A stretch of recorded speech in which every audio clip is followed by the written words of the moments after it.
Hey, Bridge family, we hope you are doing well, and welcome to another episode of our Bridge Parents podcast. It is Doug and I back here again, and today we're just going to talk about a very basic topic of just how do we develop, strengthen, maintain our relationships with our kids. I want to ask you, Doug, is there a certain time period that was your favorite season with your kids, or was each kid different? I mean, I think that each kid's different, and they bring different characteristics to the table and whatnot.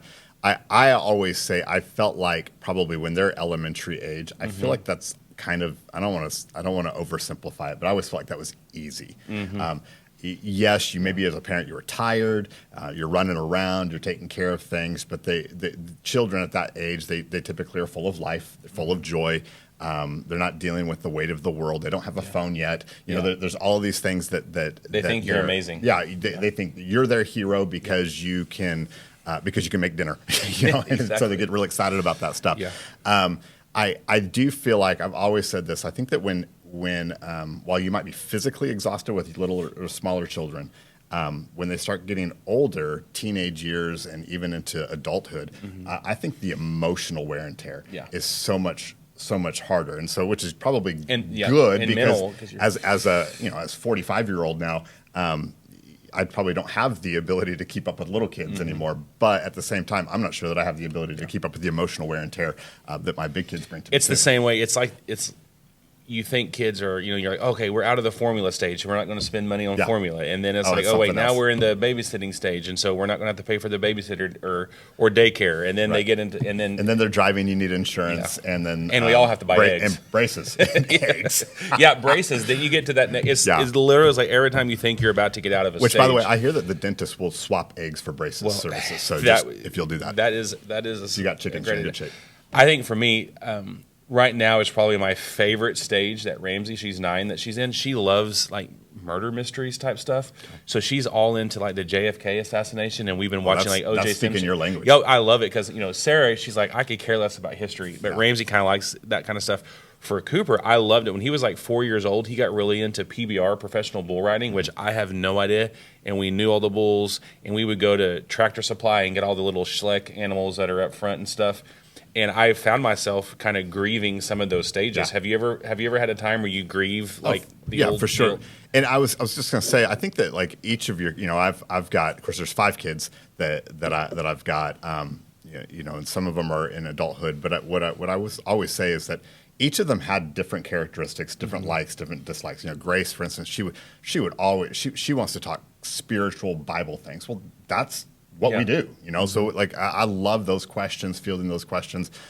Gavin got all into technology and computers, and so that was kind of his thing. Jordan has always been kind of sports and on all how that all works out. And then of course I've got bonus daughters in Emma and Sarah, and they help each have their characteristics that they bring into the world. And what's interesting to me is it's not necessarily maybe a favorite stage, but there are these places that as dad I can speak closely to them on a certain topic and certain issue, and that's our bonding. Yeah. And I think that probably is the most important thing, is that in parenting is that our responsibility as moms and dads is to pursue after the hearts of our children. Yeah.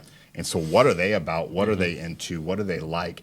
And even if I don't want to put together a computer, I want to discover what Gavin loves about doing that and what makes him tick, because that's how I get invested in that relationship. So there's 2 different things that have really kind of defining moments, I would say. You have those different things that you read or you hear.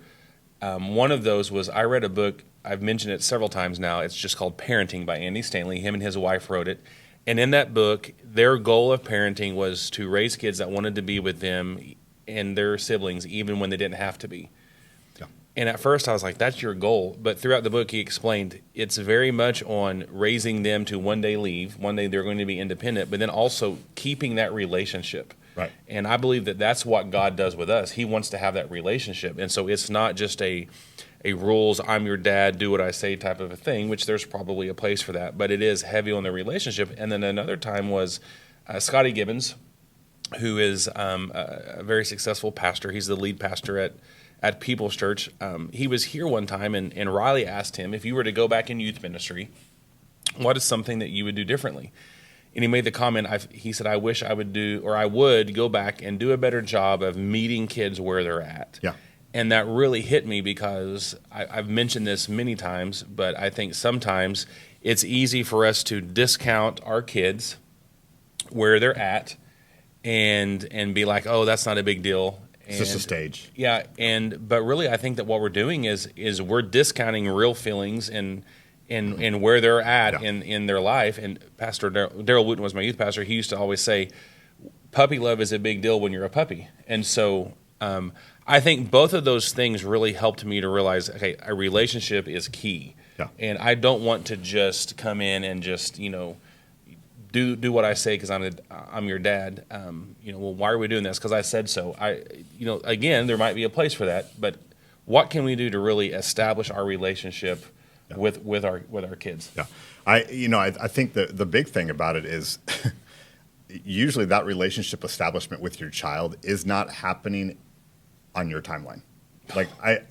I think that those moments that you're building a relationship, and that's why I say you have to pursue the heart of your child. I think in your mind, you've always got to be thinking, oh, this is a great opportunity to ask a question, or this is a great opportunity to let them start talking. And so to me, rides to school, I miss, talk about things I miss. Oh, yeah. I miss taking my kids to school. When the twins started driving, that was it. I remember that was a very, very sad moment for me. I was like, I've done this for 10, 12 years now, and now they're driving themselves to school. But what I missed most was the conversations. We would pass by on the way to the high school, we would pass by the cemetery every single time, read names on the cemetery, the tombstones there, and then have weird conversations about all different types of social issues and whatever else.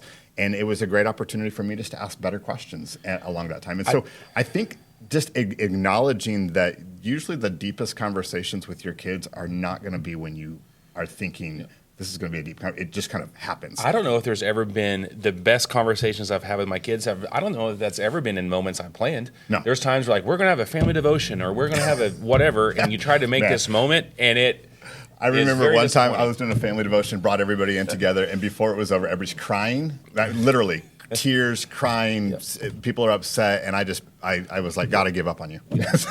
I think that's really big. What you say though is you have to be ready because you never know that moment, and so there might be that moment where you're tired or you're whatever.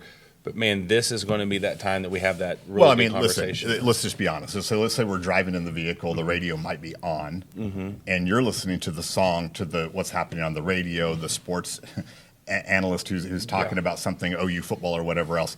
And sometimes when your kid starts opening up and talking, there's a part of you, and just confession time, there's a part of you that's like, hey, the radio's talking. Yeah, exactly. And I think that there's a place for us that part of being prepared for those situations is by maybe turning things down and turning things off, walking away from your phone, whatever else. And are you even inviting a conversation? I think from one of the things I've tried to do, and I don't always do a great job, and obviously, in our jobs, you never know when someone's going to go to the hospital or need something, but trying to take care of my stuff in the morning while I'm at work so that when I get home, I have that free time. Just bandwidth, to be able to, margin. Just to be able to say, hey, I'm here, whatever that looks like. Hey, Dad, let's play catch, let's whatever. I've learned when Cooper says, hey, Dad, let's play catch, or hey, Dad, let's wrestle, that's really his way of saying, hey, Dad, I need to talk. And then, so anyways. I think again, we in the Andy Stanley book, they really make that big push towards, we want to be the house that our kids want to be to when they don't have to be here. Like that's that. And you just talked about that a second ago. And the only way that's going to happen is if you are able to convince your children that their time mattered to you. And so that this was a safe space, that this was an opportunity, that there was an unconditional love that was offered, and that's done through relationship, of course. And so I've said it before. There's a quote that says, "We convince by our presence," and I just feel like by being present in the lives of our children, and by presence, that's attentiveness, that's listening, that's openness, that's willing to have the tough conversations and navigate through the deep water type of conversations. by doing that, I'm convincing that my kids that their presence matters in my life and that I do love them as I say that I do. So I think maybe to summarize the first part of this, what I'm learning from this now is figure out what is that time that you know that your kid is very willing to open up, and then are you creating space for some of that free time? And if you don't feel like you have that space, what are some practical things that you can do? Maybe that's being more organized. Maybe that's going to bed earlier so you can get up earlier. And obviously, we haven't even touched on. Our spouse is still our number one priority, but that's a given. But there's some practical things that we can do. There's some questions that you have me and you were talking about it, kind of like, in our job we have a review where we go in with our superior or our boss, and they kind of talk through some things that we can get better at. But I love these questions that you were talking about the other day. I think you discovered these somewhere. Yeah, so this was years and years and years ago that I discovered these things. And I'll just be really honest, like there's maybe two separate sections here. There's one set of questions, like 6 or 7, just kidding, 8 questions that that kind of just walk through. It's kind of like maybe like an annual checkup with your kid. And these would not be things that you would want to ask them every single day, because that would exasperate your child, and your kid's like, I just want to go wrestle. But maybe periodically you would have these questions. The other set of questions, there's 4 of those. They would be things that I think are probably more appropriate weekly, because it's a touching base with your child, so to speak. And Ryan, I think that stuff looks different at different ages. Yeah. So if your child's 5. You do have a little bit more control over when these conversations are going to happen. Maybe it's at bedtime. Maybe it's maybe you're taking them out for a special night. I know that you're going to the daddy-daughter dance a couple weeks ago, and or you had gone there. There's that, and so maybe these are the opportunities for questions there. But when they start getting older, you have to start strategizing and figuring out, hey, what is something consistent that we can start doing? So for me, before we go into that real quick though, because I know a lot of times you talk about how your whole crew will go to Sunday lunch. Yeah. And that's probably not cheap. No, it's not.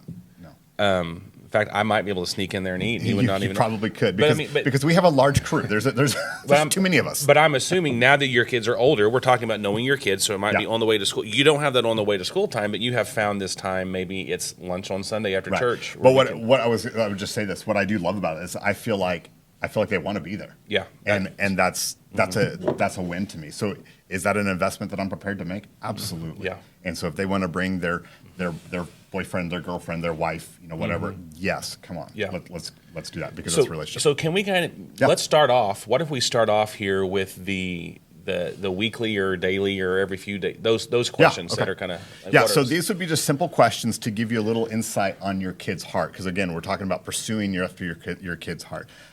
And I don't think that these are really hard questions. These are just really, really simple things. So maybe the first one would just be this: what's going right? Okay. Like, just what's going right? Let's talk about the good things. What's happening in your world? What's going well? What are you loving? And you guys know how this is. You're going to ask your kid that question, and they're like, nothing, or everything. It's all good. That doesn't mean we stop asking those questions. And so I think that you, as a parent, you choose to show up every week on these types of questions, and you're asking, hey, what's going right? Another question would be this: is what do I need to know? Like, these would be questions that even for our boss, for Pastor Rob, like we like to tell him what's going right. We like to tell him, hey, what he needs to know. Third thing would maybe be, and I think we do this well when our kids are little. I think we struggle when they start getting older, but that is just, hey, what can I pray with you about? What can I pray with you about?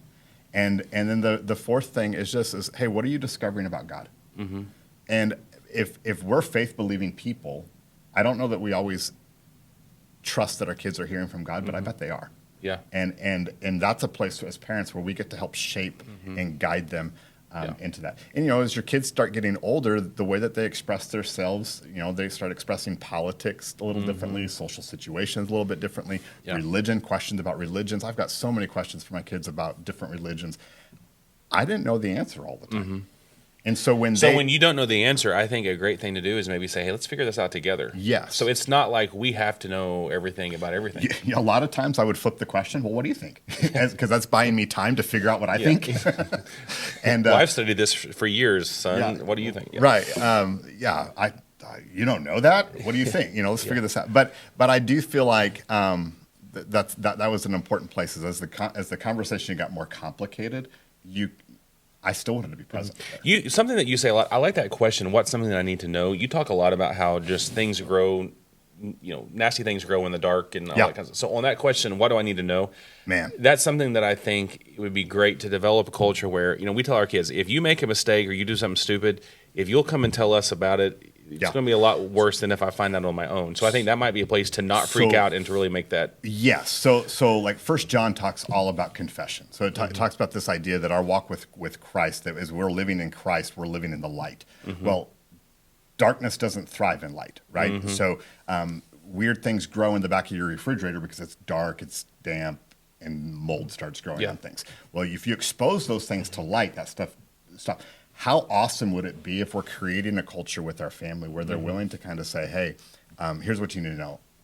I made a really dumb decision, and I don't know what to do about it. And if your kid's coming to you, yes, there might be consequences to that are going to have to happen, but we can have a conversation about that, and we can engage a little bit differently about those things. So moving on, what are some of the questions that are maybe more like a every 6 months, every year type of a thing? And this might be something that would be fun to do. Take your kids on a trip or do something. Absolutely, I think something like that. I think this is probably family vacation kind of thing. The individual I think I stole this from. I can't even remember, but I think that's how they did it. They would do a family getaway once a year. Or they would do these questions at one point.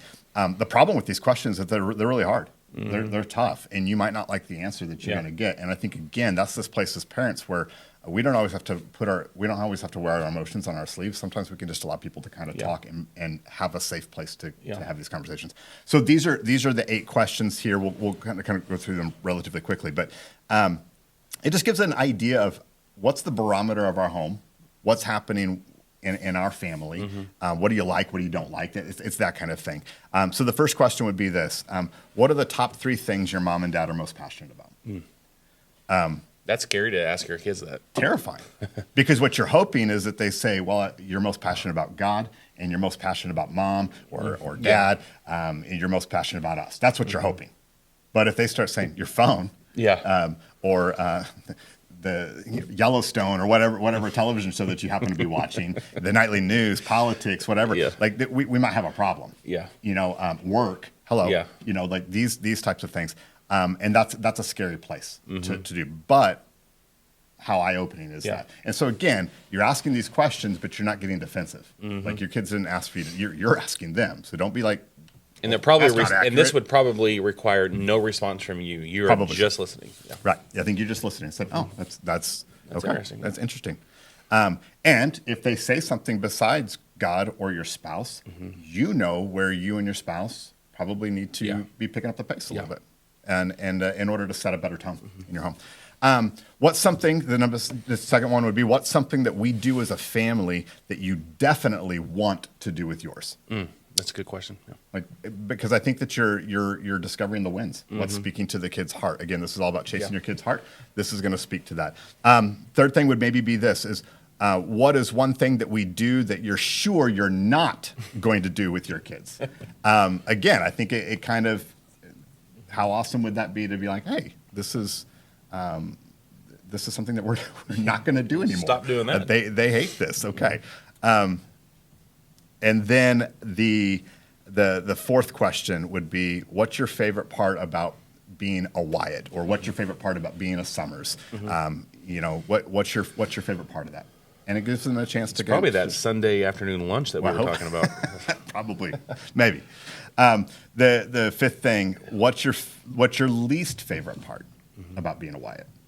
To be honest, being in ministry, I would wonder sometimes if my kids, sometimes feeling like they have to always be on their best behavior when they walk into the walls of the church, for example. So that might be something that they would express, and whatever. But again, it's revealing of, okay, this is where they're at. Yep. Sixth question would be, what's something that you wish we would do more of as your parents? Okay.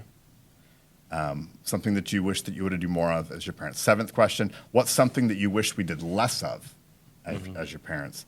And then finally, just the eighth thing is, just on a scale of 1 to 10, I think my parents love me where on that scale? Yeah. Again, these are tough questions, Yeah. but I think that they're worth it. It's kind of an annual checkup that you're just doing with your family, with your kids, Yeah. figuring out where they are, and you're going to get different responses from different kids.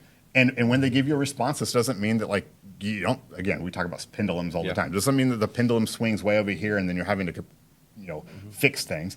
But it does mean that there's an opportunity for you and your spouse. Well, to really and start having a if better you get conversation. defensive on this, you're going to teach your kids to not be honest with me. So probably the best thing to do. sure. Our premarital counselor talked to us about doing these things called unspokens. Yeah. And where we just give a response and you don't say anything. You're not allowed to say anything, Yeah. and so that might be it. So kind of this. I love these questions, Doug. This is great stuff that I think is going to help us with our relationship with our kids. In fact, we could probably do this with our spouse too. Oh, for sure. For sure. But anyways, I heard one time, this is something that, this isn't new to anybody, that we spell love Love and kids spell love Time.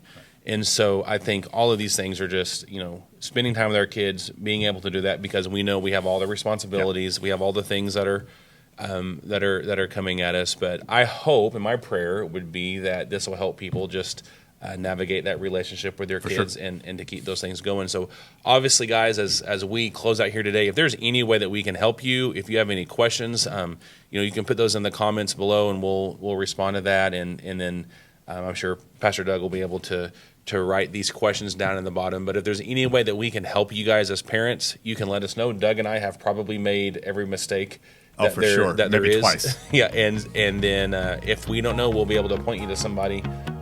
Hopefully that will have the answer. So we love you guys. Thank you for hanging out with us. And we hope you have a great day. Have a great one.